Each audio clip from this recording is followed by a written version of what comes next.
Jagat maya media sosial tengah diramaikan kasus investasi saham menggunakan uang panas, antara lain uang hasil pinjaman online dan uang titipan arisan.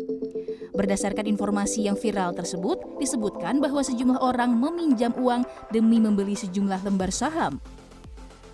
Analis saham dari perusahaan sekuritas William Hartanto menilai sangat disayangkan berinvestasi menggunakan uang panas dalam tanda petik tersebut.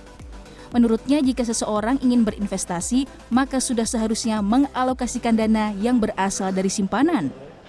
Mungkin selama ini nggak sadar karena market lagi uptrend lalu ingin cari uang secepat-cepatnya. Mestinya mereka harusnya sadar atau ingat kembali bahwa investasi itu kan sifatnya kepemilikan atas sebuah perusahaan yang mana otomatis keuntungannya itu baru terasa jangka panjang gitu. Kalau misalnya mereka sampai pakai uang panas cuma manfaatkan momen market lagi bullish, itu sebenarnya terlalu nekat. Dan sebenarnya dari dulu studi-studi tentang pasar modal itu mengajarkan bahwa kalau investasi itu jangan pernah pakai uang untuk kebutuhan hidup punya. Jadi kalau uang dingin tabungannya memang nggak kepake baru diinvestasikan, berapapun nilainya nggak masalah.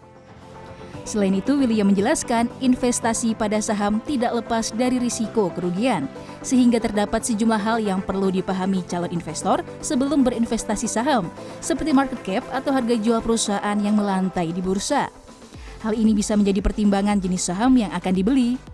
Tentang market caps dari perusahaan atau profil daripada perusahaan sendiri, misalnya melakukan analisa bottom up dari produknya dulu baru ke perusahaannya, misalnya kayak tiap hari pakai produk apa sih, lalu lihat dibuat oleh siapa, ada TBK-nya nggak perusahaannya, baru cek sahamnya. Ibaratnya kalau produk turnover-nya tinggi kan berarti itu perusahaan lebih awet untuk diinvestasikan dan bisnisnya lebih jangka panjang, lebih aman.